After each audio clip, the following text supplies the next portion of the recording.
Hola, minasan! Welcome back, welcome back, welcome back for another round of freelance gaming. Today we're continuing on in my first ever venture into the dark world in Zelda: A Link to the Past. We are now at the point where everything is going to be my first playthrough. I have no idea what these dungeons are, what to do, where to go. I don't know. All I know is it's going to be an amazing thing, and we're gonna be tackling the next two dungeons today. Today's show. So let's not hesitate and let's get this going. Let's start the party. Let's start the party. Party, party. Hold on, I gotta do it like Space Ghost Coast to Coast. Dance his way. If you watch Space Ghost Coast to Coast, dance like this.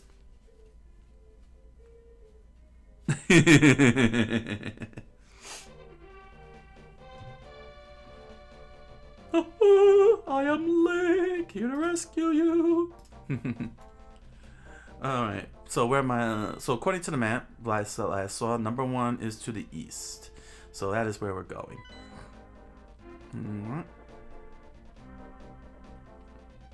It's a pyramid. It's a pyramid scheme. Ooh, bomb. Wonder what's in here.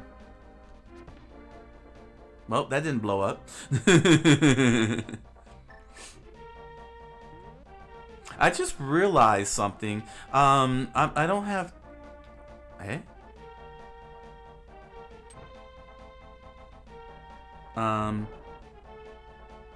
Interesting. Guess it's a fake ball. Alright then. What I found interesting is, at least here in Link to the Past, I only get to walk with one weapon. Current games these days, I think it was, Ocarina of Time. Yeah, Ocarina of Time was the first time we got to combine. No, was it Ocarina of Time? No, it was Link's Awakening. Link's Awakening was the first time we got to combine the arrow and the bombs together, if I remember right. Ooh, look at these guys. Oh, is this the Hinox? Yeah, those are the Hinox that the instruction booklet pointed out. This is their debut. We get to see them in Breath of the Wild and Tears of the Kingdom as gigantic horrors, man. Oh. Ooh, what the heck is that? He's like, you're disturbing my peace. Alright. Where are we at? Oh, okay. Oh, okay, it's not that far. Cool. It's not really that far. It's far enough. What do you say here? This way, Palace of Darkness. The Hinox here is very easy compared to Breath of the Wild, where he has a very giant meter.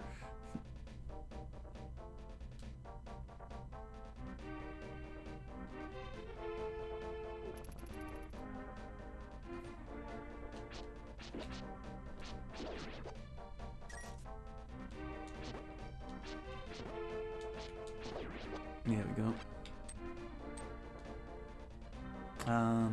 Oh, this is a maze. Amazing. Oh, that's the entrance? Oh. I thought it was lost. Oh, that was interesting. I thought I was lost. I am not lost. It's actually right here. Oh. Oh, that's not the palace? Okay. Then what's in here? Oh. You're new here, aren't you? You come here looking for the power of gold. Well, you're too late. It will obey only the first person who touches it. The man who last claimed the power of gold wished for this world. It reflects his heart. Yes, I came here because of grief for the golden power, and look what happened to me. To restore the golden land, a person worthy of the golden power must defeat the man who created this place. Until that time, I'm stuck in this bizarre shape. By the way, you by chance have some bat guano or some fertilizer? I'm getting hungry and I need to stretch. But what a mischievous thing to leave lying around. The power of gold, the Triforce. Oh, they try to make it sound all mysterious. We all knew that was going to be the Triforce. Come on. It's The Legend of Zelda. It's all about the Triforce. Oh. Oh, instead of pots, it's this. Maybe I shouldn't have touched all that.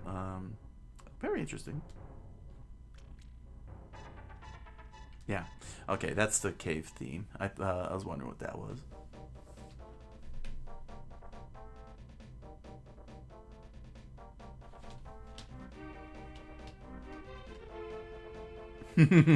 Like riding a horse. I'm just following these arrows because they're pointing for a reason. Here we go. Boomerang. Boomeranga. What the heck? Oh, I see. I can. Okay. I noticed the little dots on there. Gotcha. So these little dots I'm looking at on the top of the canopy is the walkway. Gotcha. Boom. Let's see. No? Oh well. Better be careful not to waste all those bombs. Bombs are probably gonna be a rare commodity.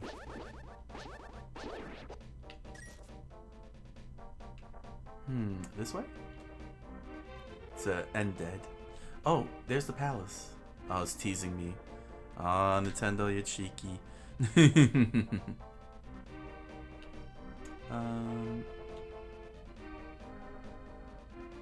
Look at that. You can see Link underneath all of that.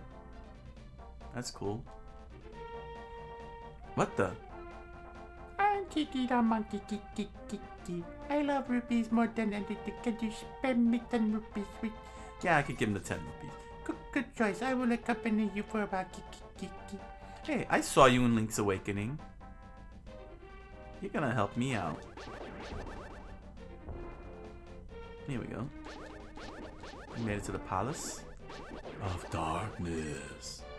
Is there any, like, treasures or something? No? No, right? Alright. Kiki. If you give me 100, I will open entrance for you. Kiki. Yeah, go ahead. Good choice. Then I get 100 of your rupee. Kiki. It's a good thing I hoarded all that money up. Kiki. Cool. First dungeon. Hold on. Da-na-na-na. Here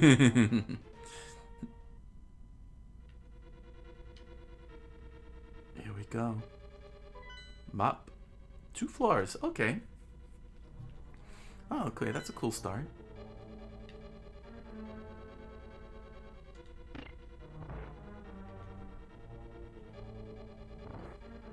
They want me to go to the middle, but I choose the left.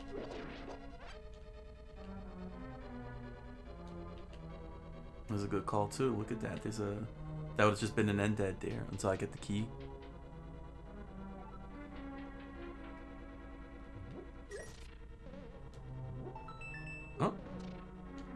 Oh, speaking of the devil, I get a key. Cool. So what does this look like? Oh, well, actually I need a map. Yeah, they need to bring... You know what I would like to see? I would really... I love the open worldness of Tears of the Kingdom and Breath of the Wild, but I really wish the dungeons were like this. You know? Like, they had no problem creating an entire underworld. Like a very, very, very large underworld. But they don't give us this type of dungeoning. And it doesn't have to be 8 dungeons or 10 dungeons. You know what I'm saying? Like they still could have had the those creatures, but they could have tossed in a couple of legit dungeons. You know, like legit. It doesn't have to be like 1,000 dungeons in that sense. Just a couple would have, like, what would my count be? Maybe 3. You know what I'm saying? Like maybe 3 or 4. To accompany, you know, to accompany the whole thing. I'm just going all over the place. Oh, I wasn't paying attention. I'm like so focused. What do I do here? Huh. All right. Oh, there's a Okay, there's a downstairs to that. I gotcha. Ha. Okay, run. There we go. Now what's this? But yeah, they didn't have to. Their thinking was, oh, we gotta make 8 dungeons. No, you don't have to make 8 dungeons in Tears of the Kingdom of Breath of the Wild. You know, all we're asking is a couple of dungeons that acted like this type of dungeon. Because we enjoyed this. Instead, they continue making 100 of those shrines. That... Oh. Oh. Well, how do I do this? Oh! Okay.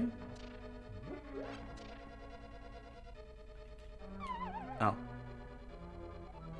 Oh, I got it. I got it.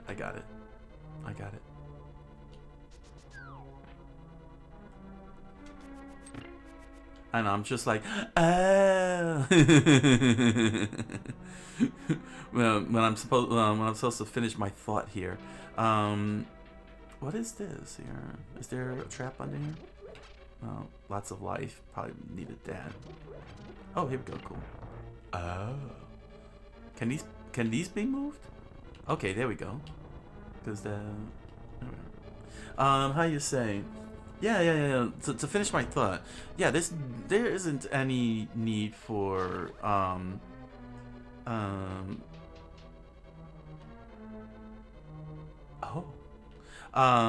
you know, to make 8 dungeons. 3 or 4 would have been suffice for the whole thing. To accompany the monsters that you know, those flying dungeons that they had us going up on. Oh. Okay.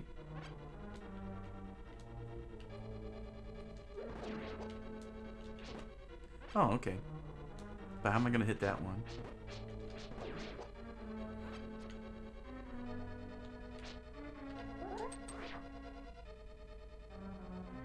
Bomb?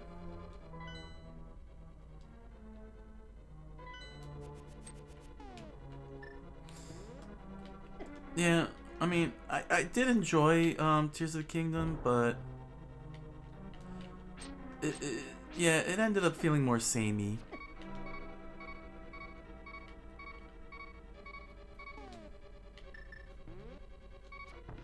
Nope. How am I supposed to beat that? Yeah, I mean, I enjoyed it every step of the way, but it was still entertaining, enjoyable. But the Tears of the Kingdom was still just more of the same. And then to make matters worse, I'm gonna have to come back for this? I guess so. But to make matters worse... Oh, I lost the fairy. Okay, I should have gotten a fairy. Yeah, I mean... I felt like Tears of the Kingdom could have done better. They could have done better. I'll have to come back to this then. I'm probably gonna need something.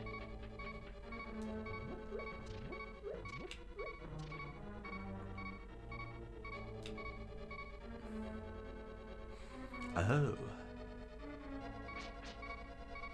Now, one game I would like to see get remade among, since they love remaking Zelda games, is Zelda 2. I think it's long overdue to get for that one and the original Legend of Zelda. I think both games should get their remakes. I'm saying, like, put them in a compilation, the NES collection, because it's only ever been just 2. But you know, I'd be down for it. See what they would do to improve on it. Let's try over here. I haven't checked this area out. It would be a sight to see how they would do Zelda 2, especially. Okay, I had a key. Oh, I could have used. Oh, come over here. Come over here. Oh, That stinks. I could have used it. But Zelda 2 particularly, oh crap. Okay. I'm doing this wrong. Especially because of how big that world is. Like, there we go. How they would reimagine, because it spans across multiple continents. Oh crap. Oh.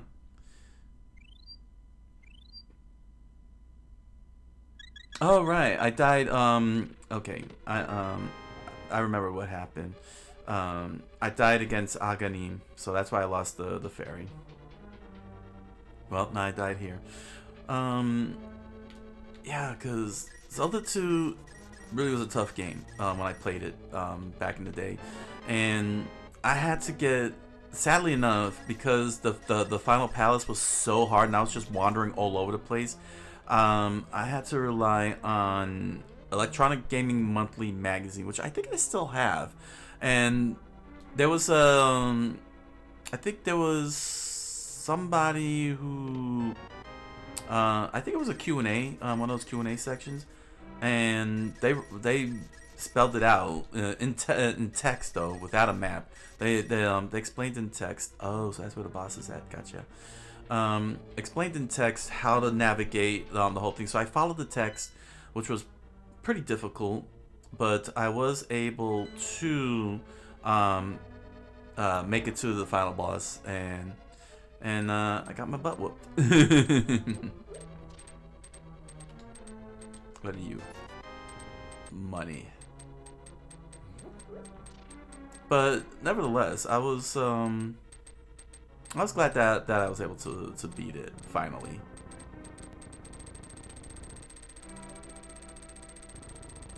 Oh, that's cool. Look at it shake. Shake, shake, shake, shake, shake, shake, shake, shake, shake. Shake, shake, shake, shake, shake, shake, shake.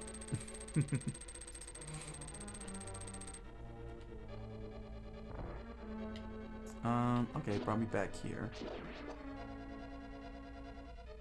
Why was I going through this again? Why did I go through that whole circle? I guess I was supposed to make that left turn in Albuquerque.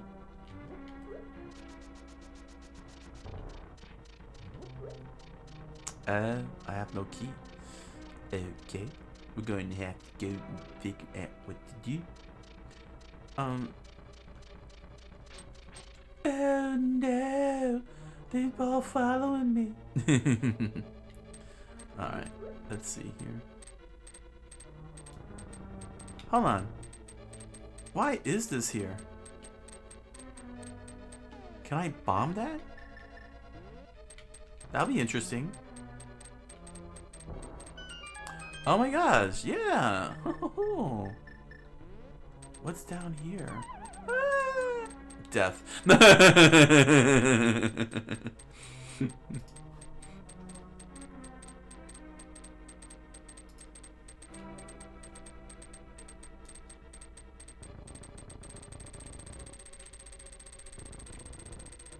Trapped. All right. Let's see.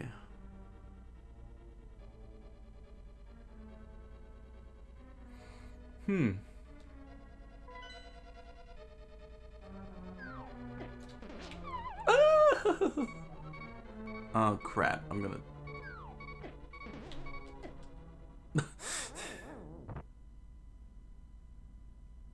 My last life. Oh, this really stinks. There we go.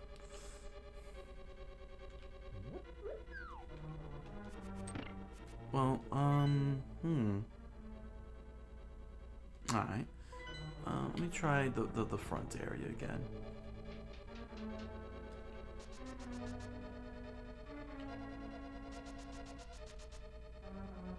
You know what? What's down here? Oh. Oh, it's not breaking apart. Okay. I'll have to... You know what? I thought that it would break apart if I stood on it. So yeah, Zelda 2, to get back to Zelda 2, I would love to see that get remade. They'll probably, oh crap, they'll probably go crazy too. You know, like, I don't know, how are they gonna do the overworld? Because it was really just Link being a tiny little guy, and it's all flat. Oh.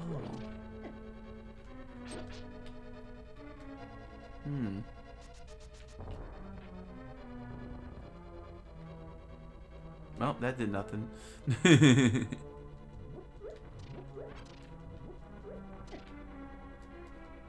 Dang it. Gotcha. Oh. Yeah. We want to talk about hard. Yeah, it was definitely hard. What was down there?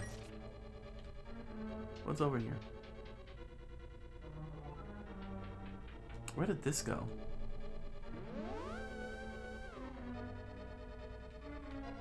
Where am I at? Oh. Oh, I'm in a whole different area. With a bomb. Oh. Let's talk to a shalala.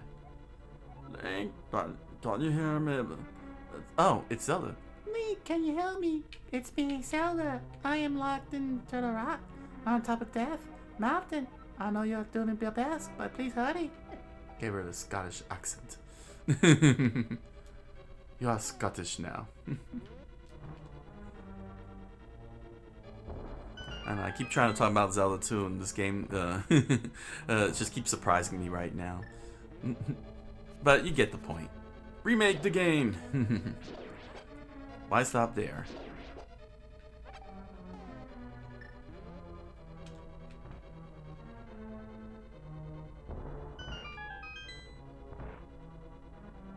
Oh, this thing again?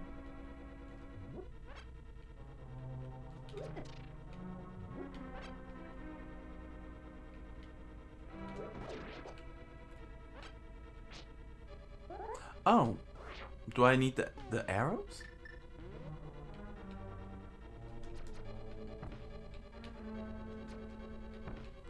Is that what I need? That's why I'm getting these arrows? Maybe I have to use that on this thing? Yes, okay, there we go. Problem solved. Hey, there we go. Problem solved.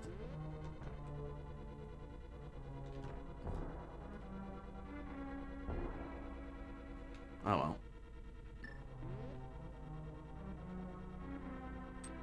Oh. Wait, run. Run. Where did you go?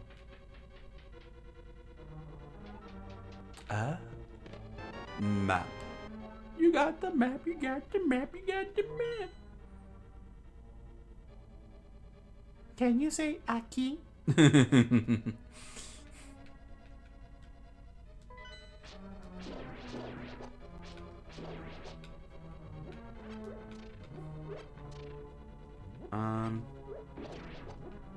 Looks like I can't get down here. I guess I need something significant for that one. Alright. Looks like I'm gonna have to walk back the long way. Oh, so... Oh, okay. Ah! Dang it, this is gonna be a game over if I'm not careful. I'm just running all over the place reckless. That would probably be death over there. Alright.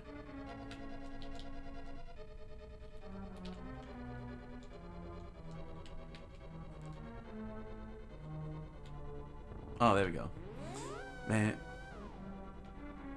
The original Legend of Zelda. What an amazing game that was. It was just mind-blowing.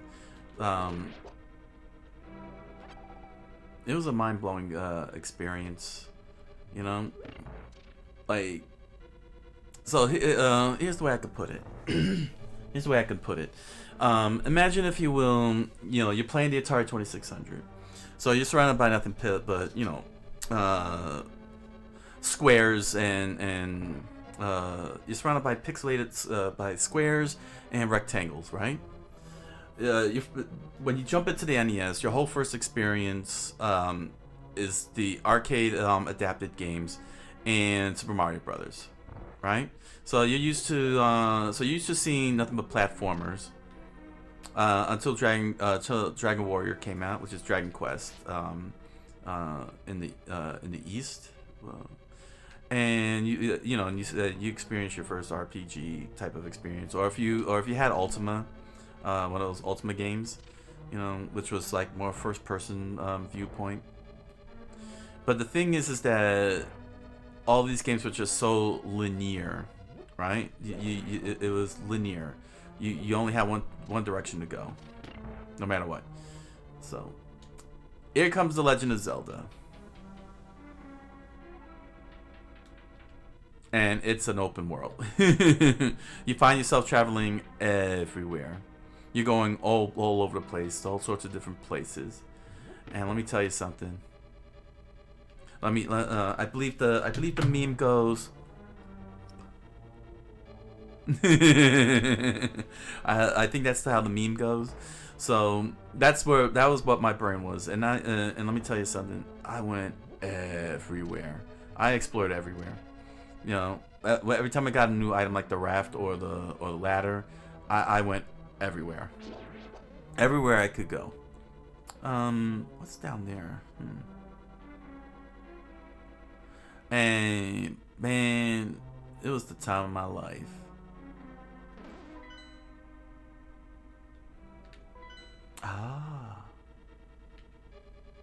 And it was tough. I could tell you this. It was very, very tough.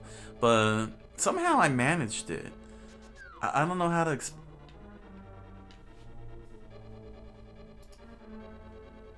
Let's try that again.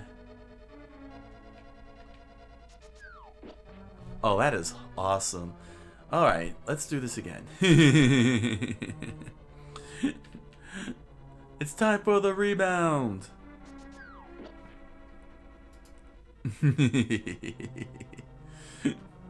Oh man, I could do this all day. I could do this part of the day.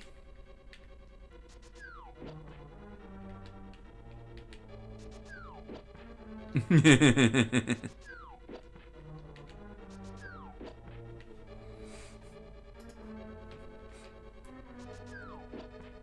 wonder what happens when it finally dies while I'm still running.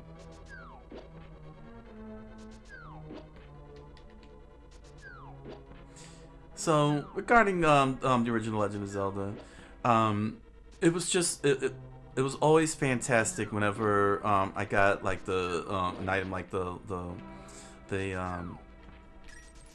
ladder and the rope, and I got to actually use it. Oh, it was over there. Dang it.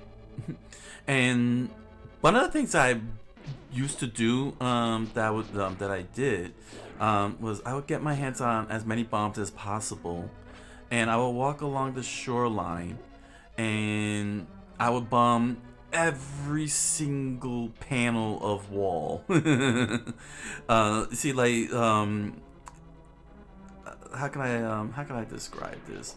Because of the way that that Zelda was designed, like you got each square, right? And you're basically standing on the equivalent of a square in the Legend of Zelda. So let's see if I could let me see if I can find a good example here. Ah, perfect, right here. If I can get past these guys. So imagine here, this is one square, one square, one square, one square. So I would be doing this. Hold on, let me get away from these guys here. There we go. So I would be doing this.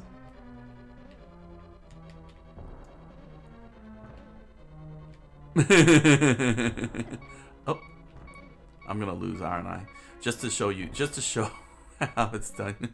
But yeah, that's what I did until I actually freed up, exposed a secret passage. When I got the candle, I did the same exact thing. I went to every single plant imaginable and started started exposing all those secret little areas.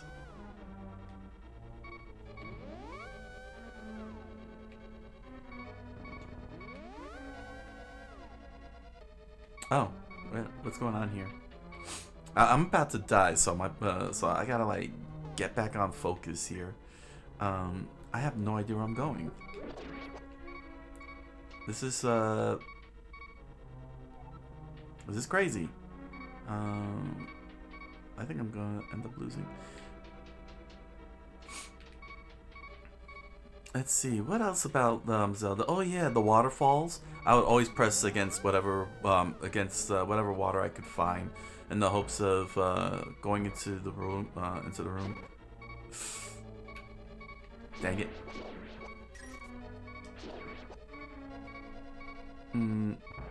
Yeah, this was a game of surprises. I could tell you that much, and it really carries on in here too. Well, it carried on moving forward. Like, there was always surprises going on in The Legend of Zelda. I feel like I need to run. See if I could get out of here before I die. And I could use the mirror. You know what? I'm gonna do that. Let me step out. Go to get to the mirror and get those fairies. Let's see here. Yeah. I don't want a game over.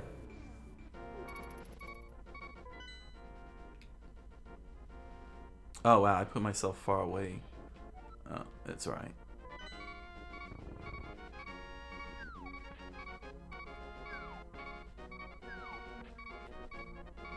I could keep that there so I don't have to travel through the dark world. Does he have health?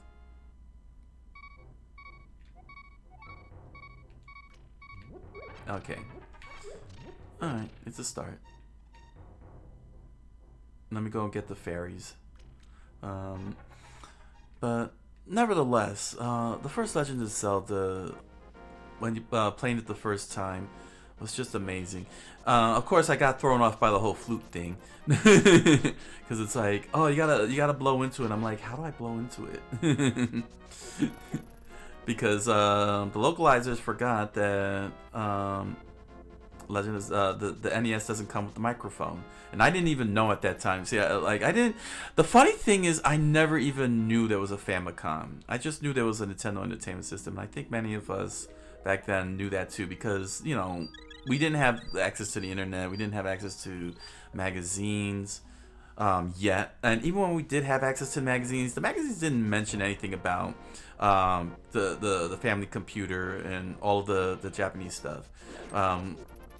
We just thought that everyone in Japan had the same thing we had, like that whole shape there, and this whole shape here. We didn't know that there was a complete total difference between the consoles and such.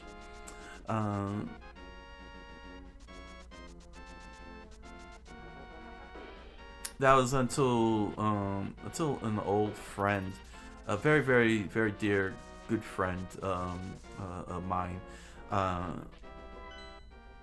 he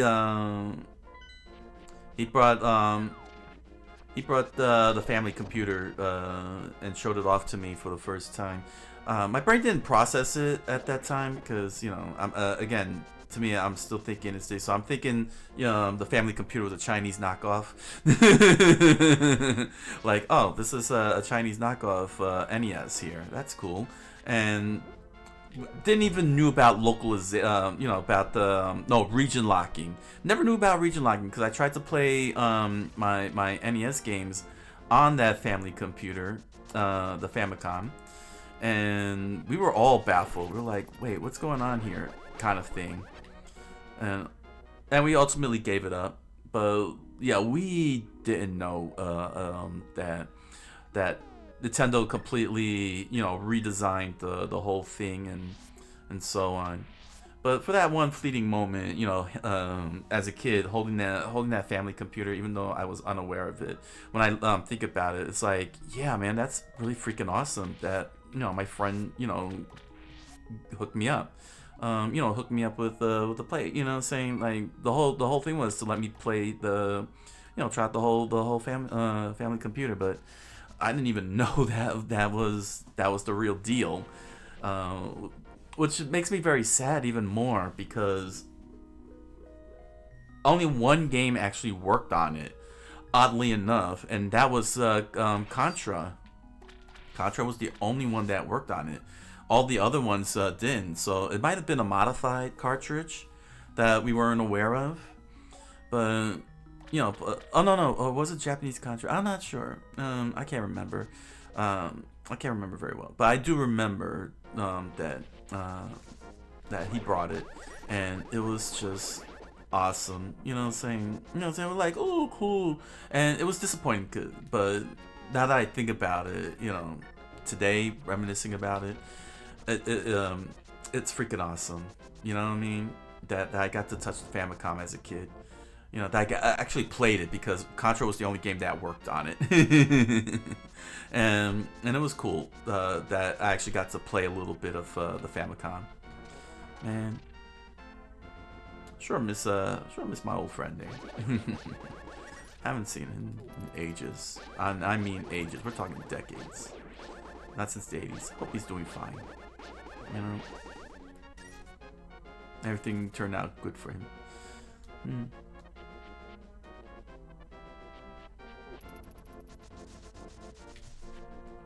Oh man, this is a long way, huh? Yes, it is. Oh yeah. I did walk the long way here. Now that I got 3 lives back and full health, I should be able to take care of this dungeon again. I'm glad that they were that close. I would have been real mad if I had to walk across the entire kingdom.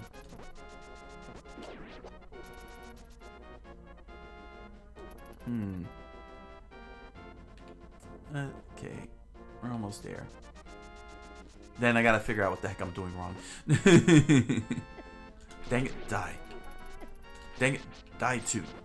Die.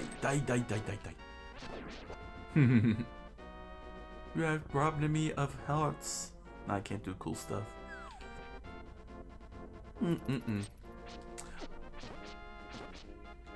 Oh man. Yo, I remember Nintendo Power Magazine. I don't know if I still have that volume, that issue, but I remember it was the first year, and I guess Nintendo was still, you know, Nintendo Power and Nintendo was still trying to figure out what to do with that magazine, you know, the direction for it and everything. But I remember, I wasn't sure. I think it was either the first issue or the second issue. Well, it was in the first one of the first 5 issues, and in one of those first 5 issues, they had a fanfic in there that they actually won. You know, whoever the author was won, but it was a Legend of Zelda fanfic, and it makes me wonder if they got the Captain N inspiration from it.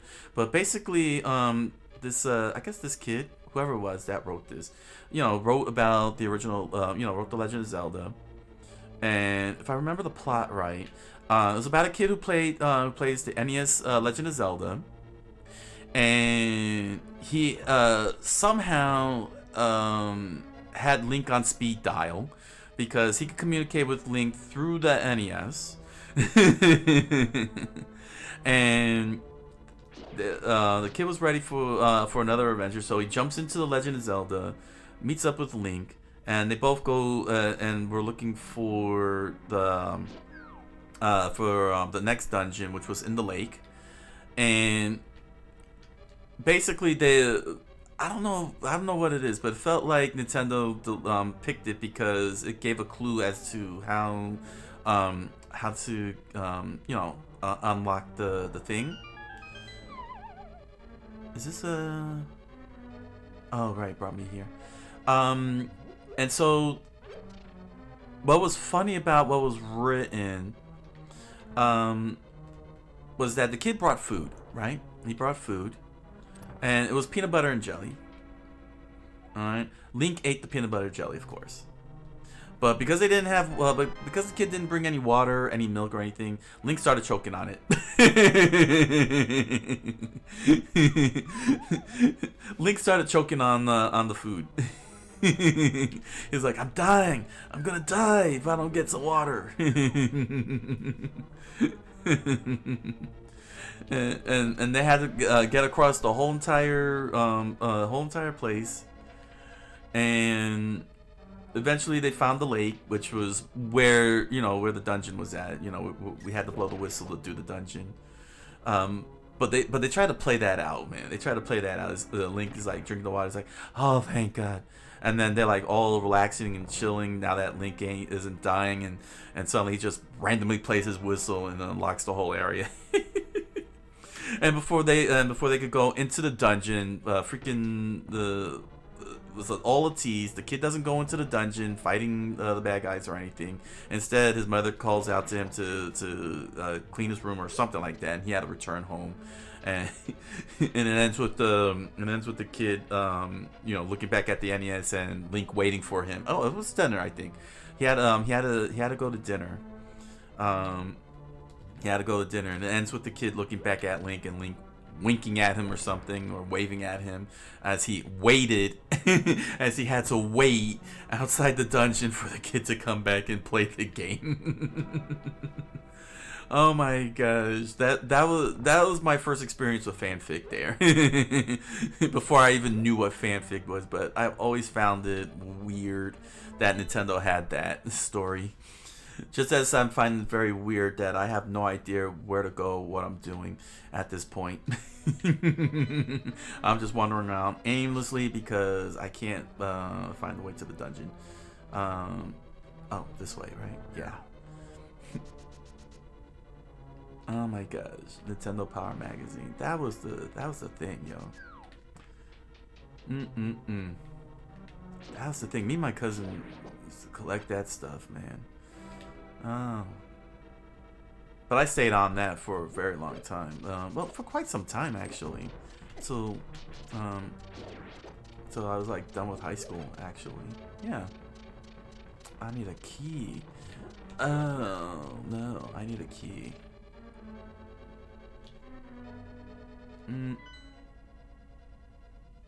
Okay. Yeah, we started off actually with Nintendo Fun Club. Oh my gosh, remember the Nintendo Fun Club? That was fun stuff. That was some fun stuff. My cousin introduced me to that. I was like, get me a. I was like, Ma, get me a Nintendo Fun Club. and I ended up getting Nintendo Fun Club. At least for the few issues. I still have those, actually. Well, not all of them. I still have a couple left. Because they, age and destruction. When you're a kid, you don't really, you don't care. You're like scribble. So, but the first issue I think I had gotten was Mike Tyson's Punch Out, and then was RC Pro Am. I'm wondering if I still have those. Because oh my gosh, that flood really did a number on my magazines. How do I get up there? There was a way to get up there.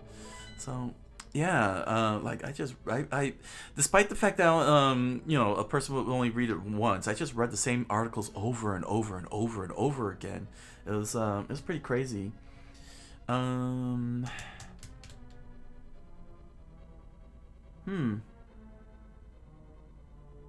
am full of I'm very baffled by this. Okay, I think I know what I gotta do. This way. And what was crazy about it too was the fact that Mike Tyson's Punch Out made the reference to Nintendo Fun Club. That's like the first time I've ever saw a reference being made to something else. It's like sign up for Nintendo Fun Club today. That was I think it was Doc Brown that said Doc Brown was the one who said that. It was like, yeah, get it for the day. Get your issue today. Oh. The first ever pop culture reference kind of thing. But man, what a time it was to really be into Nintendo, man. Still be into Nintendo today, but back then, woo! It was such an amazing experience, especially if you've played Atari 2600 like I did back in the early 80s. And you're just so used to the pixelations and such, only to see vibrant worlds in there. And let me tell you something. Many of us really didn't care how bad the games are. It was usually the more older people. Ooh, new room, good. I finally made it in. It was really the older people that, the older players that really, you know, I don't know why I decided to shoot the eye. It just looked at the eye. I was like, let me shoot it for fun. How you say?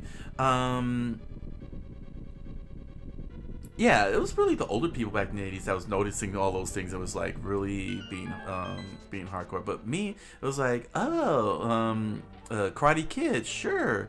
Oh, okay. Yeah. Where's the dang key at?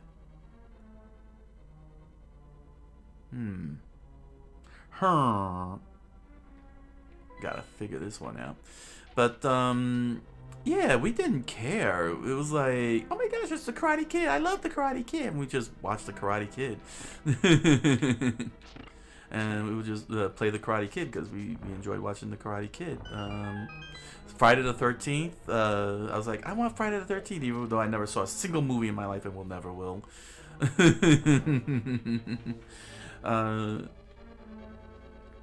What else? Like Ghosts and Goblins. Ghosts and Goblins was another one. Hard game, and we just didn't care, man. We just played it and enjoyed it. We didn't care that it was hard. Ridiculously hard.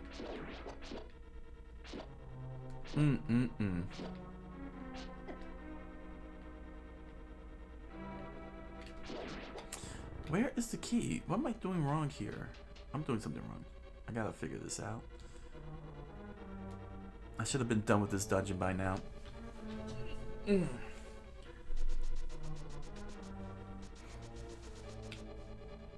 Let's see.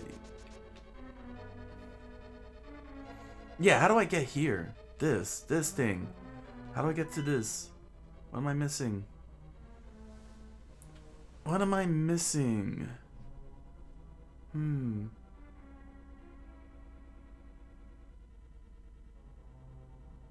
To the basement? Okay, let me see here. You know what? Let me go down. Alright, here we go. Okay. Okay, those are the stairs. Was it here? Let's see. What about over here? I didn't... Alright. Where am I at? Okay. Is this gonna take me somewhere? Ah!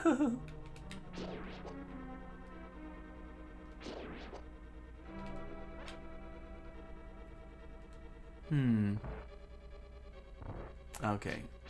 Deal with this guy again.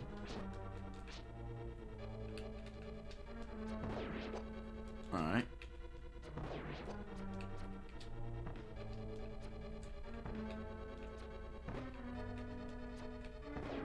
There we go. Heart. Yosh. More heart. Oh, man. Captain Planet and the Planeteers, man. Now that I think about, now that I said heart, what a dumb show, man. And I don't even know why I was watching that when I was younger, when I was a kid. What possessed me to watch something that damn dumb, man? because watching that there it is. Because watching it in hindsight, I'm like, what the heck were these people thinking when they wrote this stuff?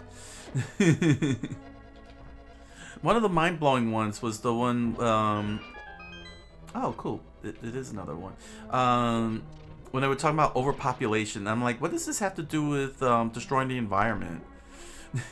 And, you know, and what was insane? Oh, I could have replenished here. Okay, that really stinks. I didn't have to go back.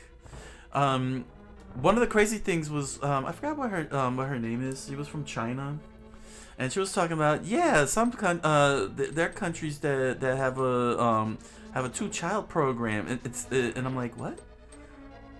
You know, when I was young, it baffled me, but the grown up me was like, oh my gosh, how could they say that? Knowing what China actually is, and their grotesque 2-child policy, and it's like, oh my gosh, how could TNT Turner Network Television, who was funding that, it's like, how could this show of environmentalism advocate the murder of kids, man, babies, because of this policy, and they were pushing it on us. You know, all of us 90s kids, man. They were like pushing that on us 90s kids. I'm like, oh my gosh, what were you thinking? How are you supporting communism? Oh man, that show legit sucks, man. Anytime you know, telling kids that it's okay to support communism and take out little babies because of population control. Oof, that is not something. Oh my gosh, that's some next level evil, man. But man, Captain Planet and the Planeteers got some of the most weirdest episodes imaginable. They had the what was it, the dark Captain Planet. What was it? Captain Pollution. Captain Pollution. Oh my god. Like, there was just nothing unique or special about it. They were just coming up with some weird random stuff that was pollution based, and it's like,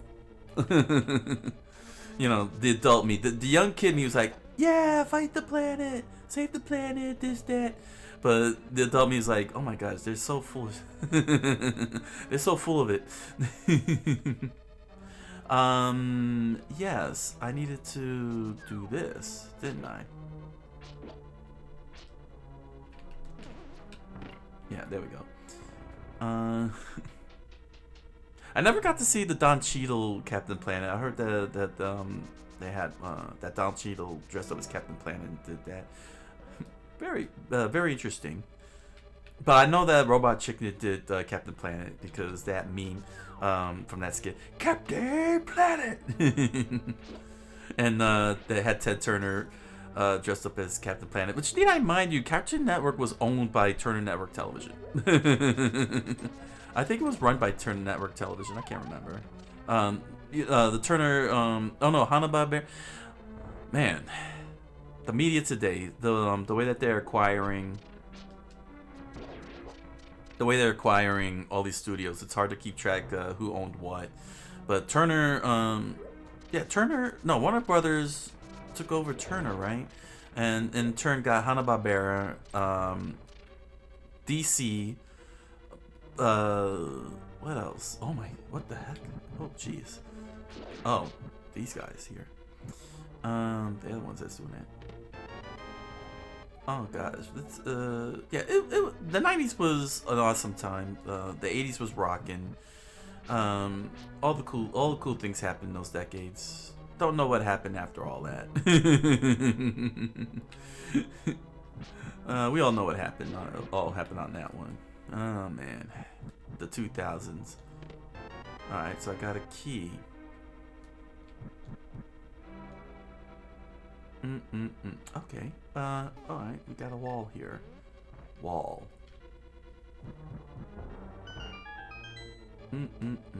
What's on this side here? Ooh, we got it. What the heck is this? You got the magic hammer. You can drive the wooden stakes down into the ground. You can use it to pound on other things too. Hey. Oh man. MC Hammer. Speaking of hammers, anybody ever saw a Hammer Man? MC Hammer man, when I found out that he went broke, it's like, oh, how you had a cartoon show based on your music? How is that possible? You were Hammerman. I mean, like, what a success story that is, and then he just lost it all. But my brain can't wrap around it. A good lesson to learn too. You know, when you get rich, don't go buying things up and oh, it freed itself.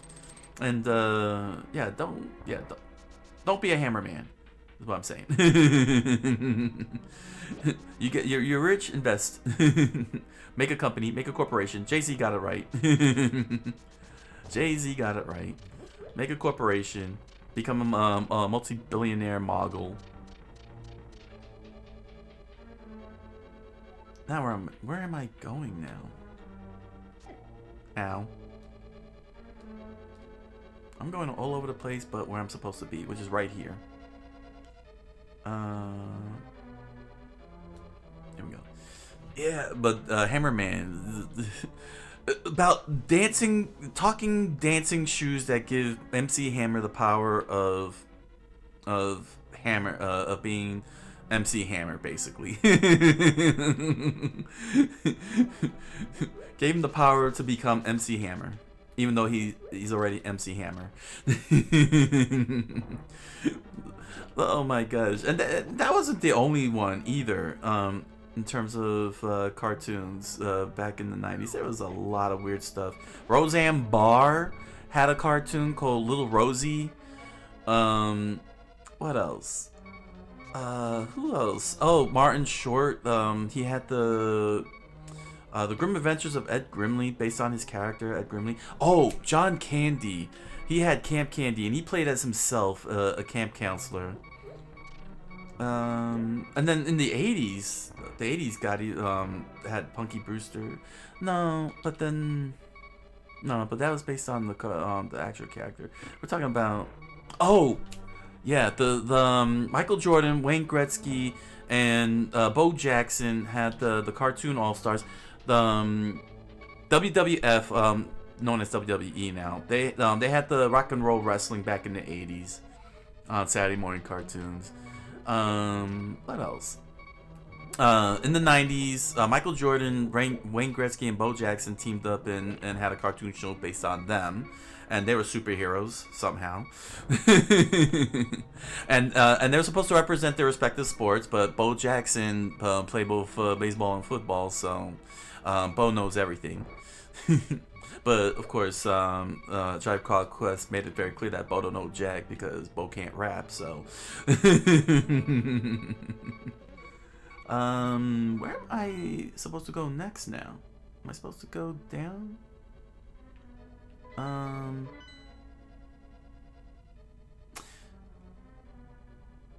Why do you hurt me so much? Oh, okay. Go back to over here. Right, okay. Oh, I died. Life gained. Here we go, first life. Oh, man. But if you want, you know, some are more stranger. One more, let's see here. Saturday morning cartoons. Oddly enough, you know, a lot of people don't realize it, but video games and cartoons really mixed very well. How much so that in the 80s they had cartoons based on video games. There was the Saturday Supercade, which oddly enough had the bulk of the video game adapted cartoons. Cubert, Donkey Kong. What else? What else did they cover? Can't remember what else they covered. Oh man, the Kangaroo. They had Kangaroo. Did they have one more? I can't remember. Let's see. They did. Oh, Donkey Kong Jr. They did Donkey Kong Jr. Not just only Donkey Kong, but Donkey Kong Jr. And none of them made any sense. Like, contextually. Like they didn't line up with their show. They didn't line up with how the game operated. And another one that was like that was Pole Position. Pole Position got a show. It got a Saturday morning show. And basically it was a detective show. It was two racers, brother and sister. Well, yeah, the brother and sister, and they had a little sister as well. They both had a little sister. And the titular vehicles that's supposed to be the F1 racers were actually these souped up space age looking cars, right? And they were talking cars. Oh, I see. Ah, cool. Just like in Link's Awakening. And yeah, they would just, all three of them would go out and solve cases. But man, did they have one heck of a awesome rocking theme song. Oh crap, it's happening again. It's happening again. Die. Let's see, another one, there was, oh yeah, the Dragon's Lair.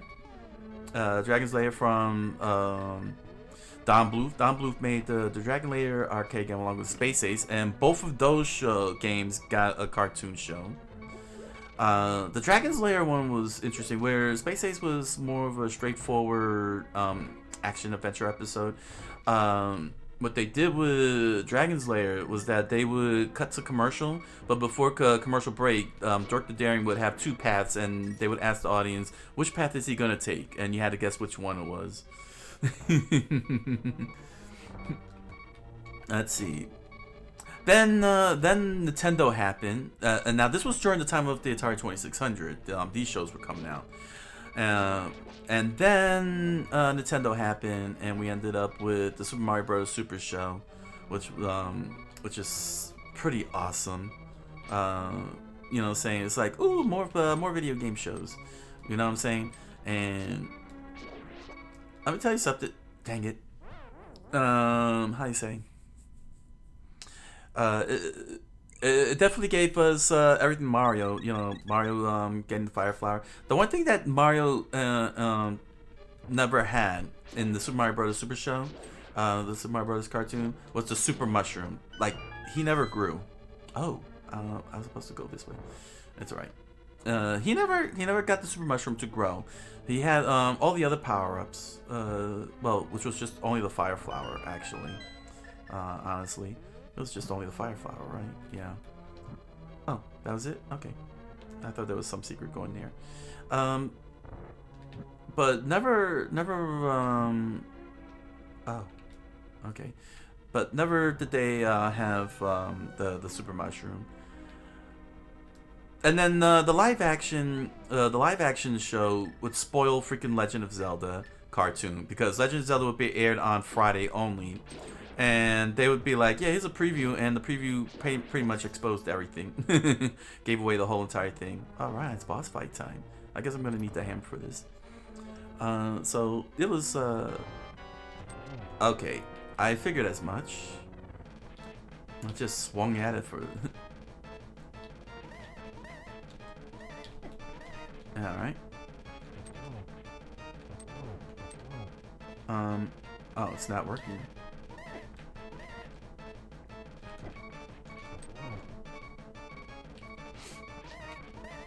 No, I thought the hammer... Oh, I guess it wasn't the hammer.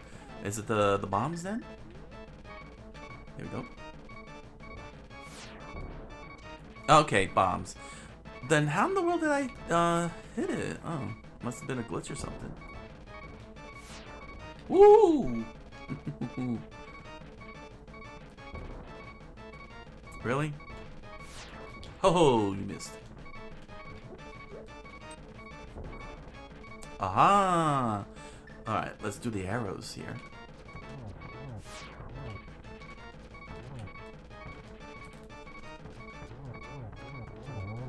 Got it. Alright. Woo! One heart. Oh, that's nice. There we go. Life. Oh. Okay, we got a crystal. Let's see what happens here. And then keep talking about get back to the video game shows. Oh.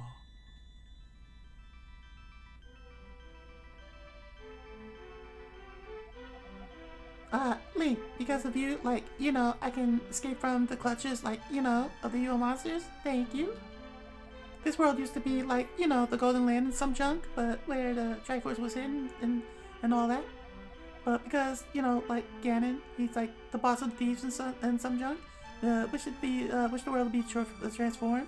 And I'm sure he's like, intending to like conquer the world, even our light world, after building his power here. So he's like, whatever, trying to do all the things, like whatever, to open a larger gate between worlds near the castle using our powers. But the gate is not open completely yet because you just successfully rescued me and thwarted all his plans, so you don't have to do the adventure anymore. So if we 7 maidens come together, we can break the barrier around Ganon's hiding place. I'll tell you where the other girls are held. I believe, like, you've destroyed Ganon some junk. I will, like, return to my original form at that time. Do you understand? Not at all. Nah, we need to move this along. May the way of the hero lead to the Triforce be with you.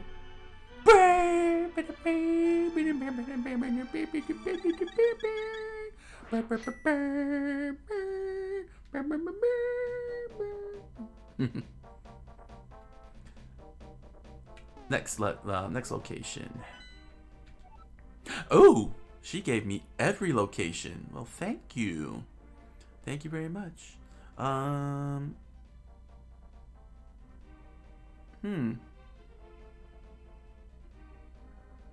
Okay, let me get out of here first. Then I'm gonna go back to the regular world, the light world. Ow. So I could get some more fairies and then head for the second dungeon. So back to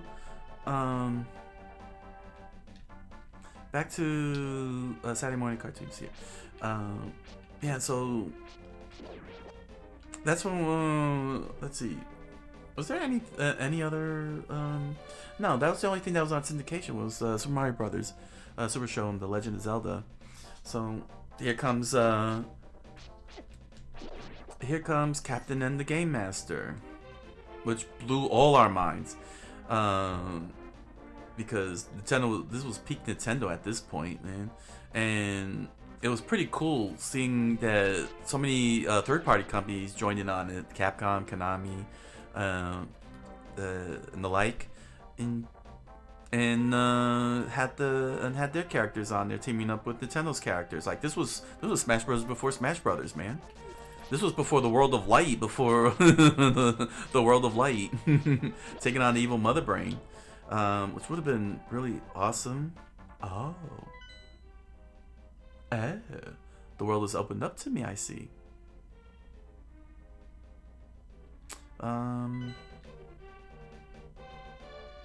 do I want to go about this? And yeah, Captain N was just real awesome. Classmates and I were, really enjoyed that show back in the days, back in grammar school, and oh my gosh, man. I never, I squeed over Captain N, and watching this whole thing, watching that show. It was pretty awesome. Then they brought in more Super Mario Brothers with it was called the Adventures of Super Mario Brothers 3 for some weird reason. I don't know why they called it that. I don't know why they called it that. It was so silly. It's like something that you like. Oh, I don't need the shield. But yeah, having had played Super Mario Brothers 3, that was also cool. A cool thing to experience. Watching all that. Although it was a little annoying listening to Kid Icarus saying "Icus," yeah. And then you had Mega Man saying "Mega everything." Lake of Ill Omen. I guess. Oh, alright, you know what? I'll worry about that later. I want to get to the second dungeon. I didn't realize that's where I was heading, but that's okay. But, yeah. And this was before the Super Nintendo even came out. And then what ended up happening? What was the next one that ended up happening? What was the next show that came out? The next one that I can recall that came out was not Super Mario World. I think once Sega got Sonic the Hedgehog out. Yeah, once Sonic the Hedgehog happened, that's when the Sonic the Hedgehog shows came out, which was very confusing because there was the syndicated one, and then there was the Saturday morning one, and the Saturday morning one was way better, and way more violent, and way more dark. Like, oh my gosh, man. Their approach to that was so different. You know, it wasn't some squirrel being put inside a machine or anything. Like, these humanoid furries literally turn into RoboCops. Like, if you've seen RoboCop, and I'm sure many of you did, yeah, that's what happened to those furries. They all became RoboCops, and that was pretty dang crazy. Okay, there's the second. Oh, okay. But yeah, but I need to get some fairies so that way I can have some extra lives.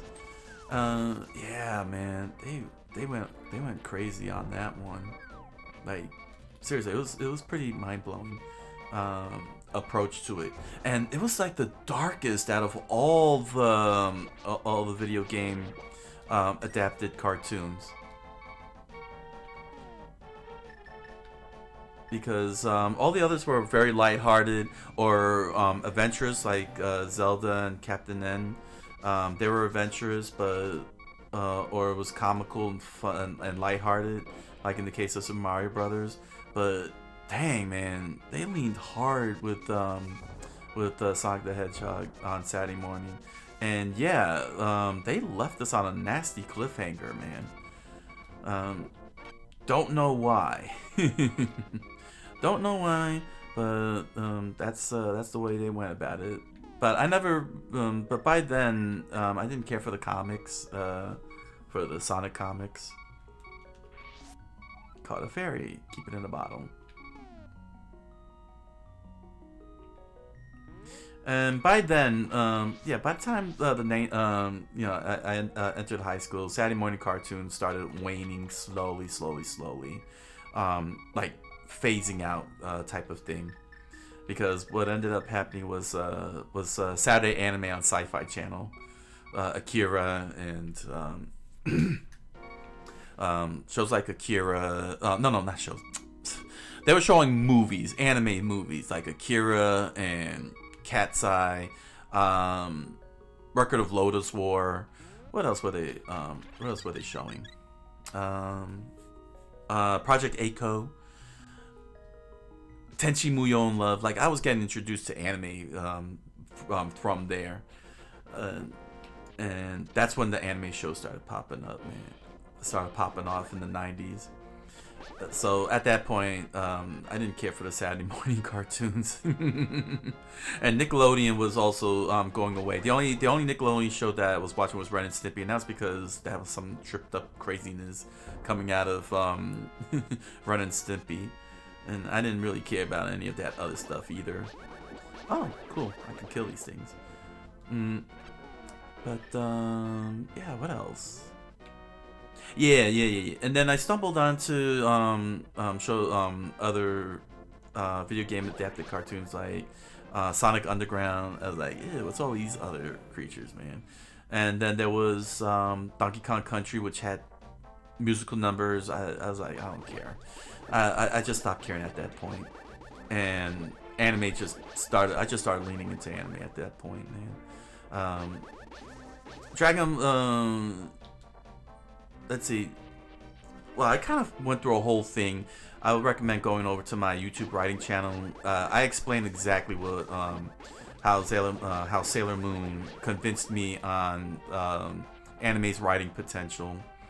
You know how and how it sold me on anime in general, because when Dragon Ball and later on Dragon Ball Z came out, they were so all over the place with the episode. You know, like it wasn't linear. That I didn't know where it began or end. It felt, you know, the first episode felt like there was more to the show, and then of course there was Dragon Ball. So I'm like, wait a second, what happened to the rest of Dragon Ball? Like, what happened in Dragon Ball that we're in Dragon Ball Z all of a sudden? And I just didn't bother watching it in that sense. But Sailor Moon was something that I lucked into, because not only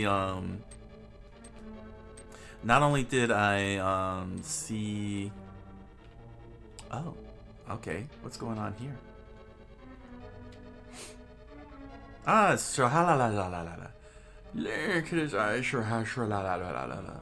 exist simultaneously in both worlds with similar shapes.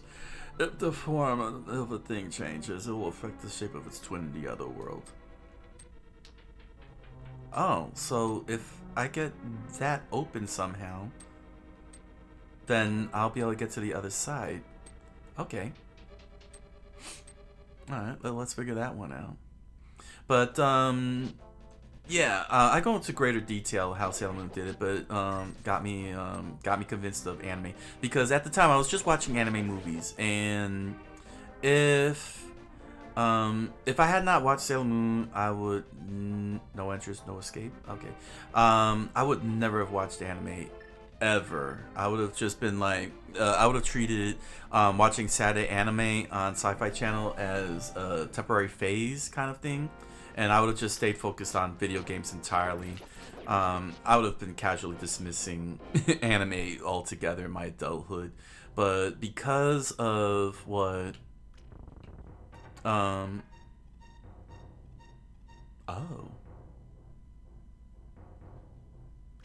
Okay, I think I got it. But because Sailor Moon was such a lucky thing...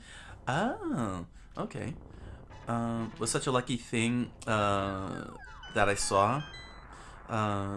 Yeah, I was like, okay, I'll watch anime, you know, and I came across Tekman Blade, which was called Technoman here in the U.S. In the U.S. it was called Technoman, but in Japan it's called Tekman Blade, and I got to watch that from the beginning. Unfortunately, it was very later in my high school years. So it was actually getting very difficult to catch it on Sunday mornings, syndication. Okay, we're in the second dungeon now. Ah!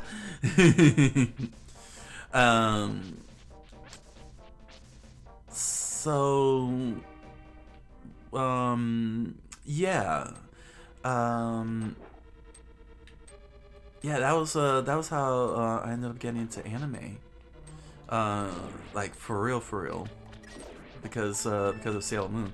Dragon Ball, it's not even Dragon Ball's fault. It was on syndication, and the you know, those how many floors is this? 3 floors. Okay. How you say? The networks, the stations, you know, just didn't air Dragon Ball and Dragon Ball Z properly. But Sailor Moon in syndication was aired very consistently, like from start to I wouldn't say start to finish, from start through what is known as Sailor Moon R now. When Chibi Usa arrived, which they called Rini. But I was noticing some weird inconsistencies with the English language Deke rendition. Like, I didn't know anything about localization. All I knew is that I was watching anime, and Sailor Moon was doing such a great job with its storytelling that, you know, that just kept on watching other anime, whatever I came across. I don't have a key for this, huh? How's the map here? Wow, the first basement is big. Got it. All right.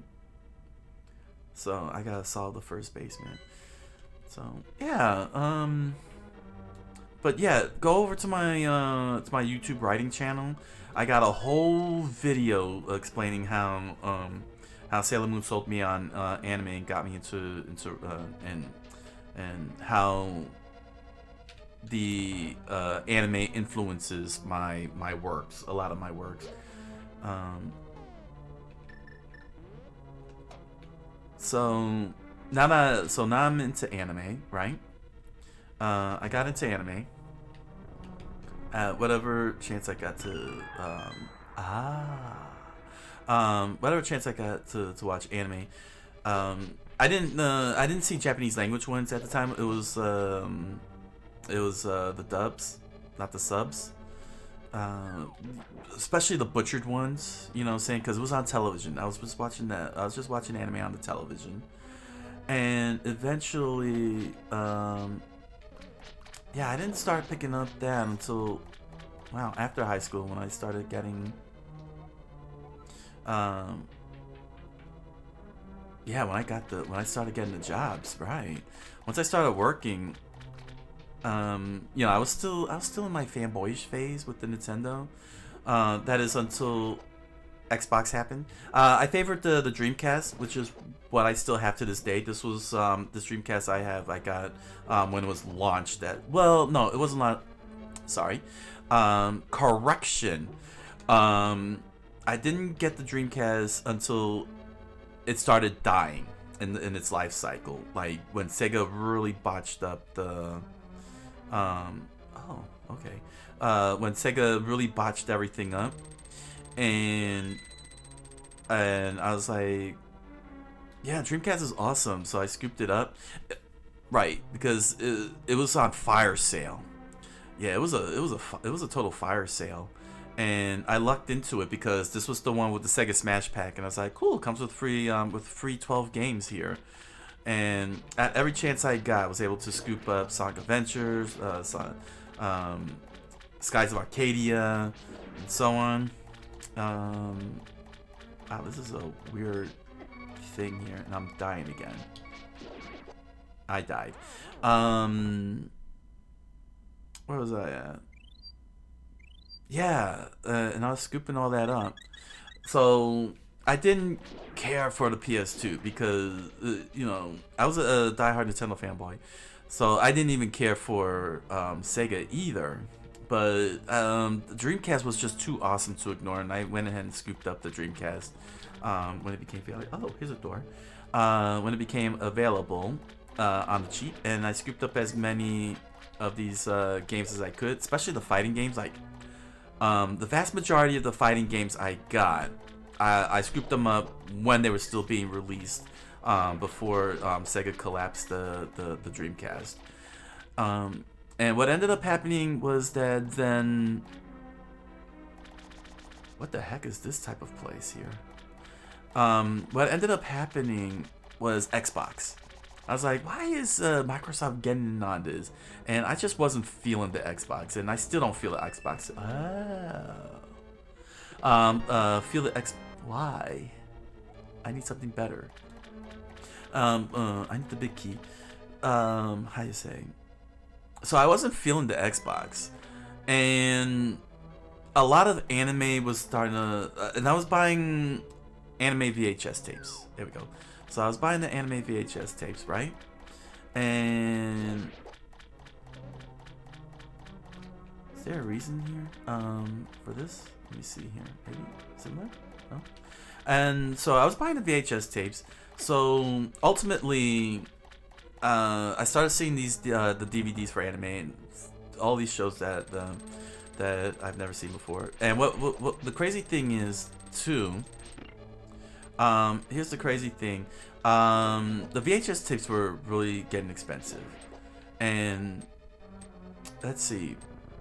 I was able to get my hands on all of Evangelion on VHS. I still have it to this day. Project Echo on VHS. What else did I get on VHS? What else did I get on VHS? I'm trying to think what else.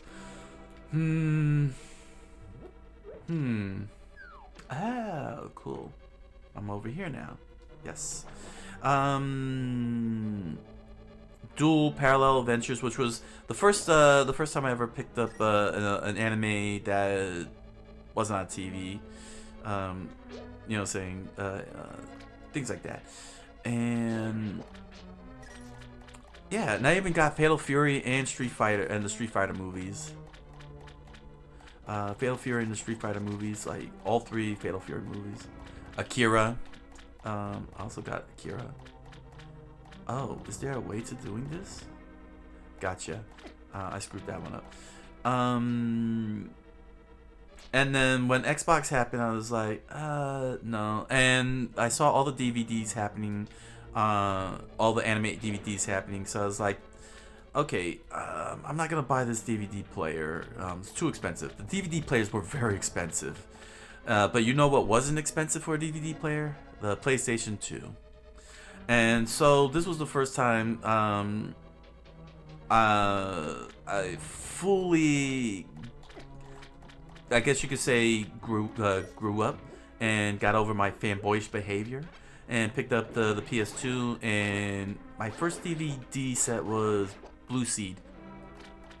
Blue Seed was the first one. It was the entire series on DVD.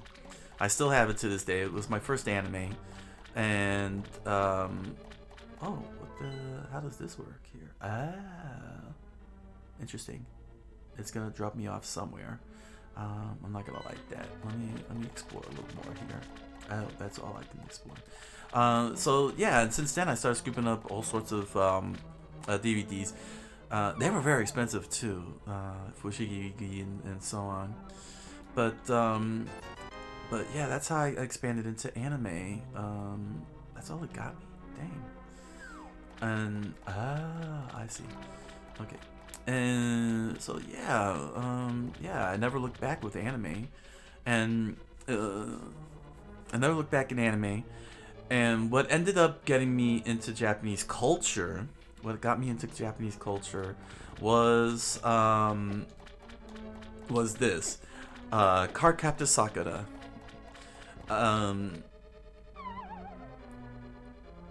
When they started wrapping all the way back around to video games on Saturday mornings, Pokemon happened.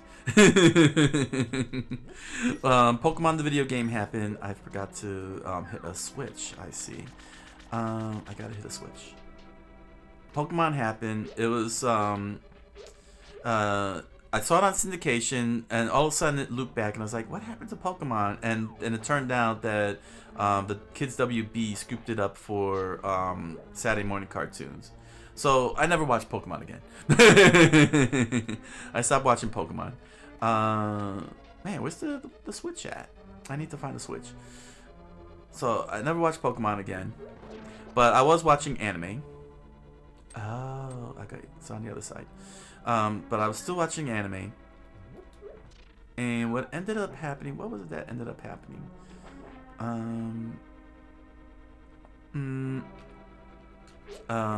Oh yeah, so they started adding more and more anime on the Kids WB, and because I wanted to watch anime, you know, I was watching that.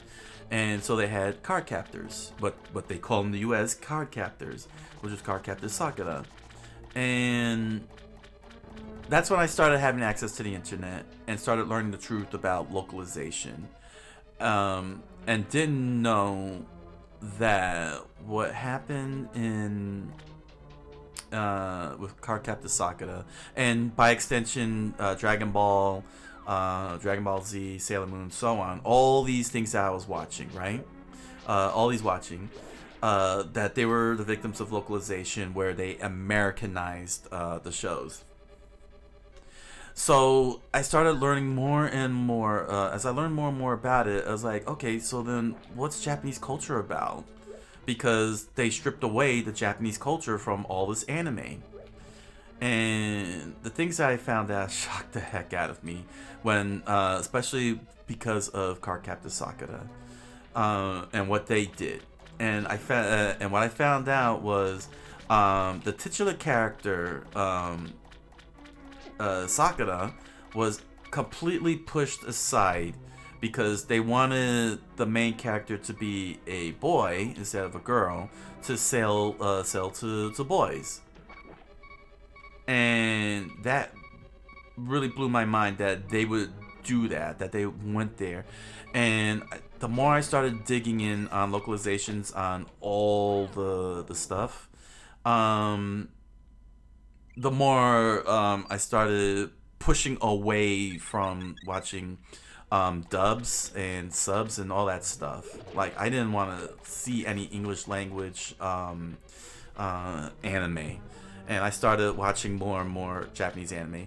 And that's when I started picking up Cardcaptor Sakura. First I started on VHS. I picked up the first three.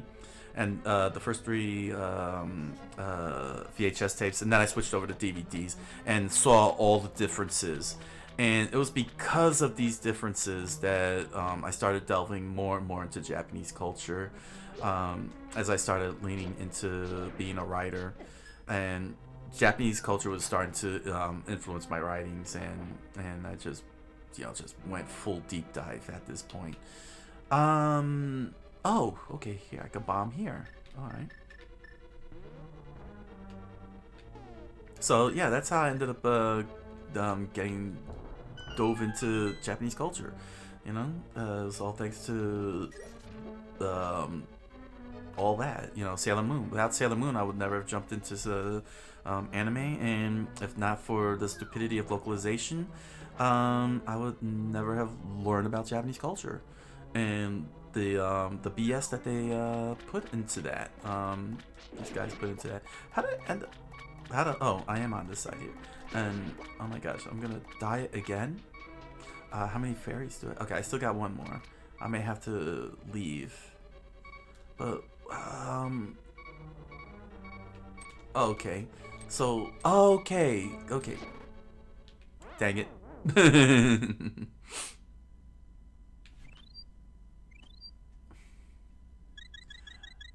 Alright. Okay, so that's what I'm trying to get to, that. Alright. So let me try and get to that. If that's the big key, perfect. I think I'm almost done with this here. Yeah, man. So, yeah, there you go. Y'all wanted to learn something about me? There you go. Learn about me. Talk to me in the chat room. Lots of crazy stories. Oh, man. Alright, let's focus on this here and start calling this game here. I'm dying everywhere, everybody. I'm like getting crushed here. Especially by these floating water buggy things. You know, if there was one remake that I'm surprised Nintendo did not jump into, was A Link to the Past. I guess A Link to the Between Worlds was more than enough of a remake for them, even though it's a sequel.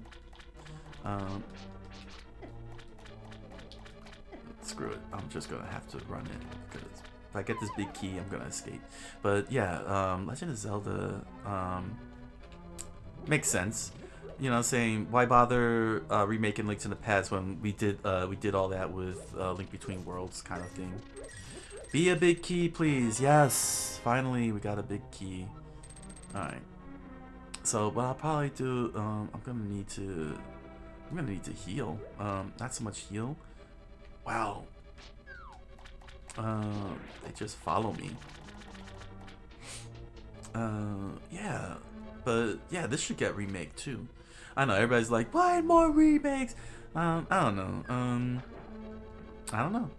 Remake remake the first 3 Zelda games in the same stylings of Link's Awakening. That would be cool to see. I don't know, more remakes, right? I just finished talking about Zelda 2 having needed a remake. Here we go. Oh, it's a pointy thing. Boing. This is the hook shot. Extends and contracts and boing. It can grapple many things. Boing. Okay. Nice. Wow, the first hook shot, huh? Okay. Alright. So let me go and heal. And before I advance. Now that I got... Wait, where am I going? Where's the exit?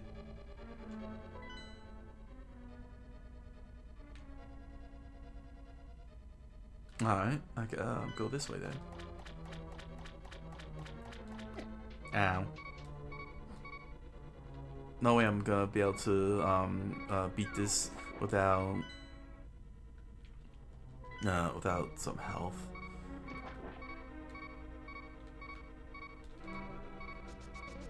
Okay. Run away! Run away! Whoa, whoa, whoa, whoa. Ooh. Oh, ho, ho, ho. Ooh, that was close. Alright, here we are. Okay, we're outside now. Stop here. Yeah, I need to get the fairies.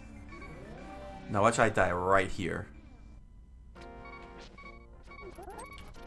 Oh, got pushed in. Oh, no. This guy just doesn't want to go away. Here we go. My hernia.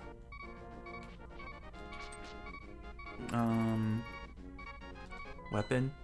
No.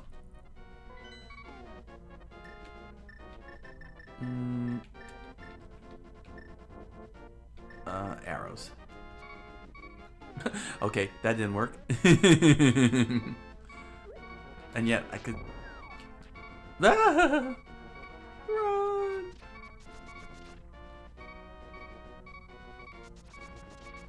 Oh, watch out for these guys. If I touch him, I die. If he dies, he dies. Okay, cool. Oh yeah, you know what? I never even went back to the old lady. That the witch that I gave the mushrooms to. They should be done already. Hey. Those crabs from Finding Nemo. They're like, hey. One. Keep it in the bottle. Two. Also keep that in the bottle.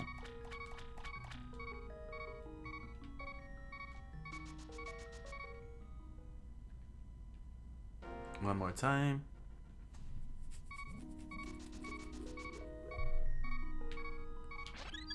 Alright. And catch that one. Into the bottle. Into the bottle you go. Ooh, I'll keep the hook shot out. Oh, that's cool. Look at that.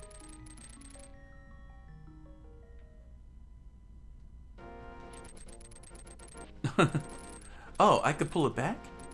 Oh, cool. Oh, no, I can't pull it back. And it just stuns these guys. Alright. Anyway, let's run.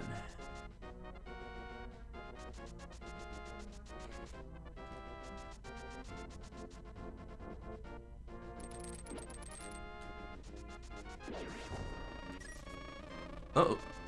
No. Let's see. Nope. Poke. Nope. Oh, wow. That gave me some free frames there. Well, I'm glad it was this close by. Alright, now that I got the hook shot, let's see if we can finish this off.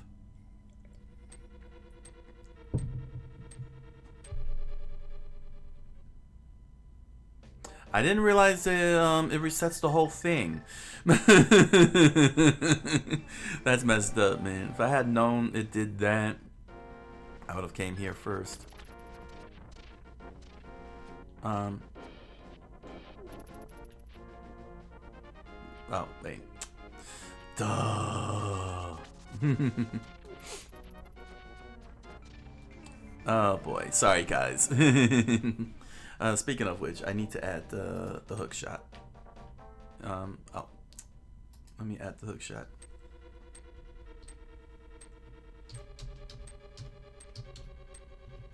I officially have the hook shot.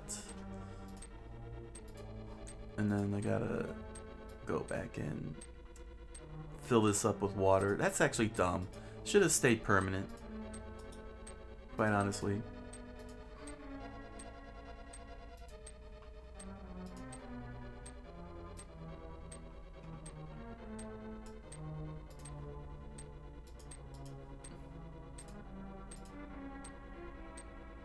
There we go. I didn't expect it to take this long. Again. Oh my gosh. This is a bad habit I got going on here, guys. Where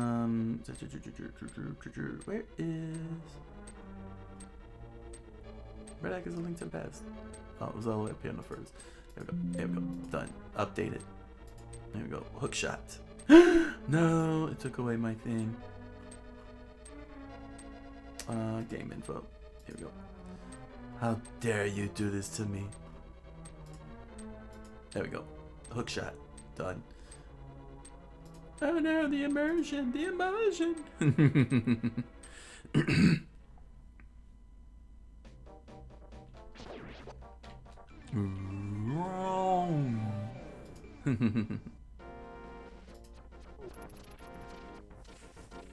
Alright. What happened? Hey. Sorry. Weird things are happening, isn't it? There we go.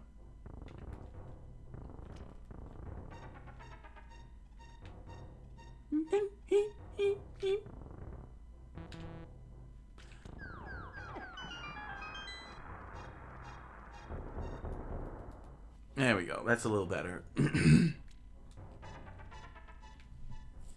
Man, I got 1,000 rupees again. I really know how to rack up the money. There we go.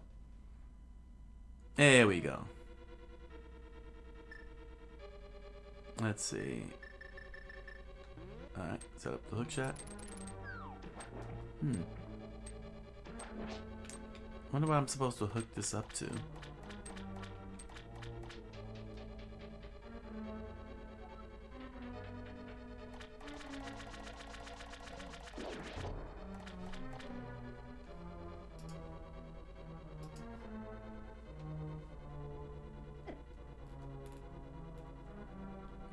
Drop here.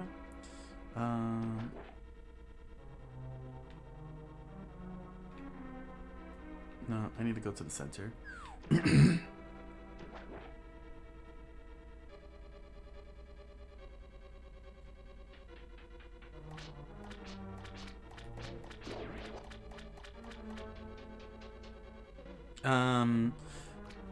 Okay, I guess I hook shot the other side then.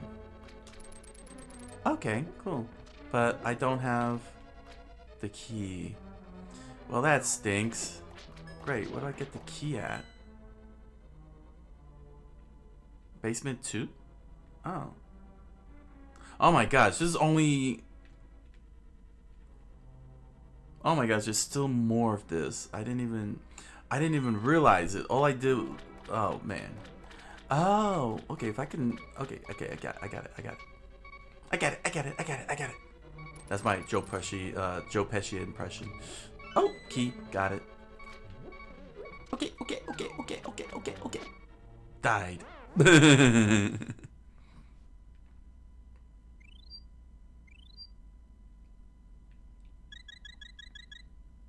Man, this is taking longer than I had anticipated.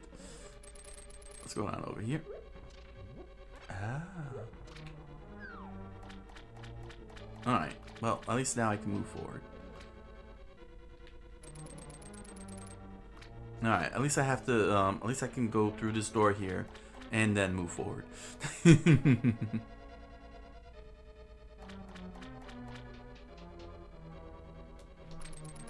There we go. Alright. Oh, man. I can't believe I already had to use up a fairy already so quickly.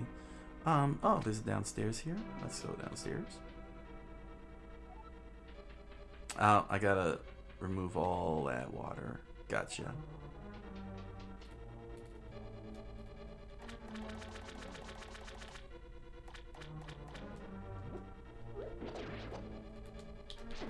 Oh. Oh. Oh. Okay. We could do it this way. And get away from them. There we go.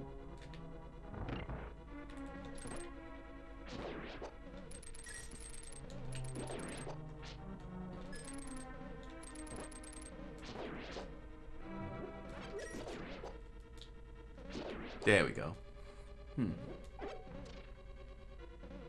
Oh. Hey, I wonder. Since I could pull things, can I pull the tongue? No. Oh, I thought I could pull the tongue. Oh well. That would have been funny.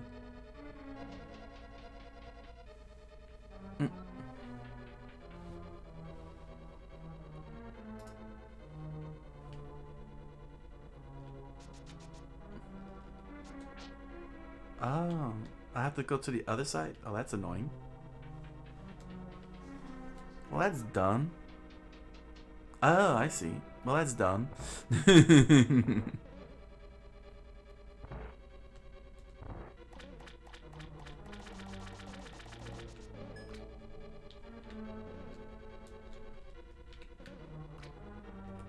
Oh. Got it. I got it. I think I got it. I got it. Oh, Link's eyes. Let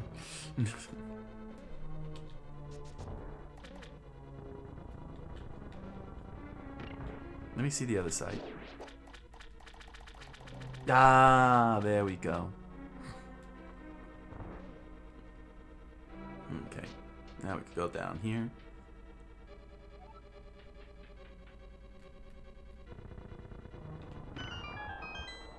Oh, cool. Look at the drain.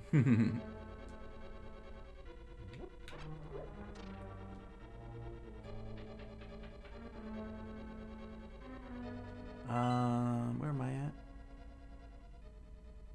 Oh, there I am. I'm in the second floor. Gotcha. Die? Okay, what's over here? Ah, okay. Money that I don't need, but I got a pair of hearts. Let's run. Okay, what's next? What's here? Okay. Some hearts? Alright, I wish there would have been hearts. Could have used some life.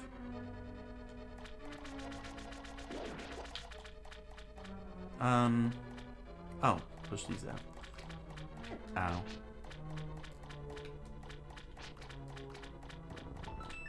Okay, cool.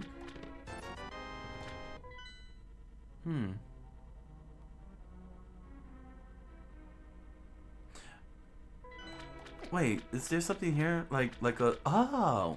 Just like the waterfall.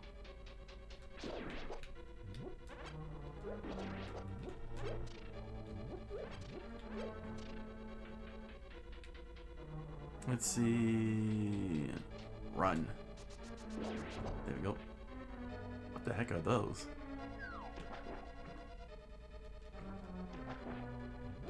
Oh, key, cool. There we go. Ah, let the currents take me. Oh, okay, make a bomb.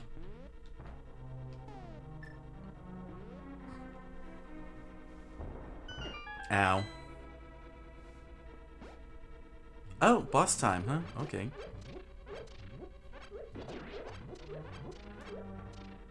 Cool, we made it to the boss. Let me see. Yeah, that's all that's left. All right. Woo, that was a little easier than I expected. I thought it was gonna be extremely hard. I guess the later dungeons will be hard. Boss fight. What the hell?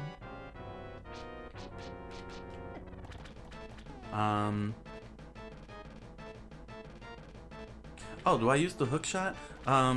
Yeah, because usually, yeah, okay. Oh, there he is. Gotcha. I figured. Usually when you get the, yeah, just like in many Zeldas, you use the items you get. All right, looks like we're gonna be done with this.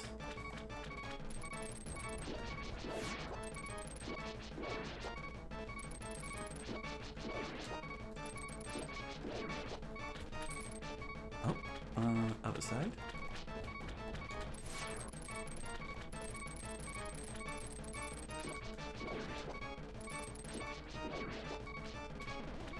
Oh. Okay. Arrows?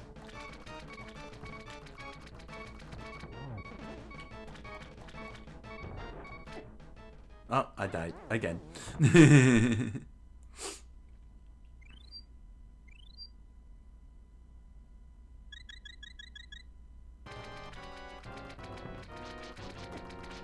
Can I hit it? Hold up. No? Can I hook shot it? No. So, what about you? Aha!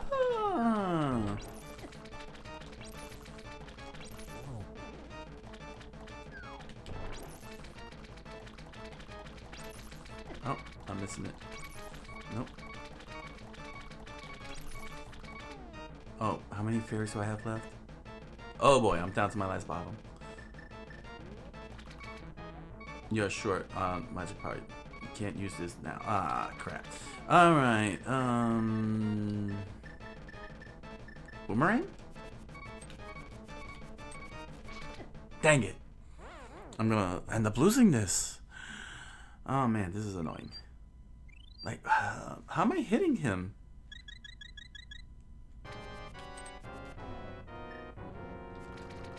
Oh, there we go. To the side. Gotcha.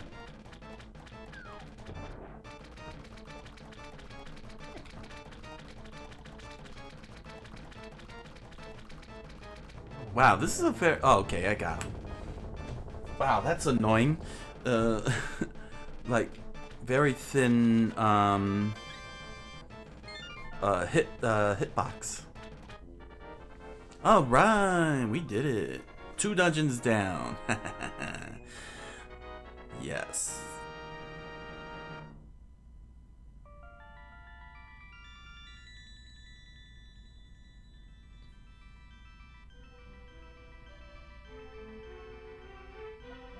Like, because of you, I, can escape from the clutches of the evil monsters and some junk. Thank you.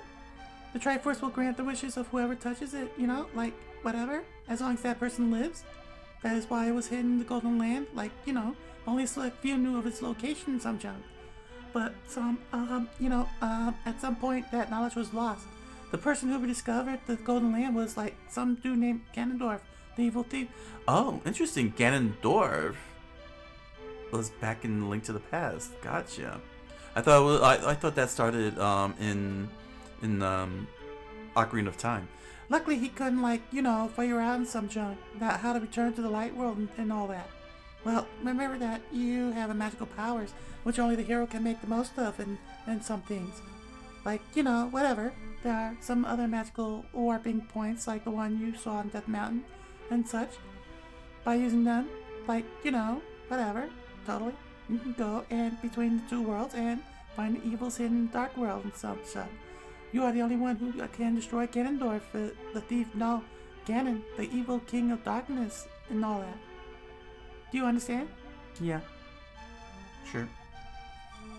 May the way of the, you know, like, the hero lead to the Triforce be with you. Cool.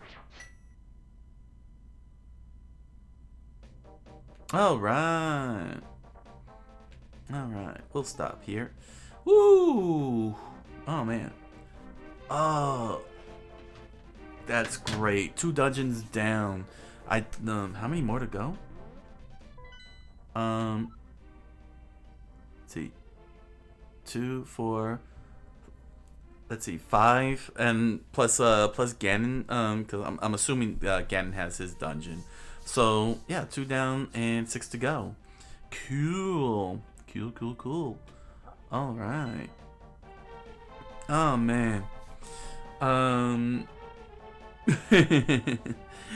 All right, that was pretty good. I hope y'all enjoyed today's show. Hope y'all enjoyed the wonderful stories.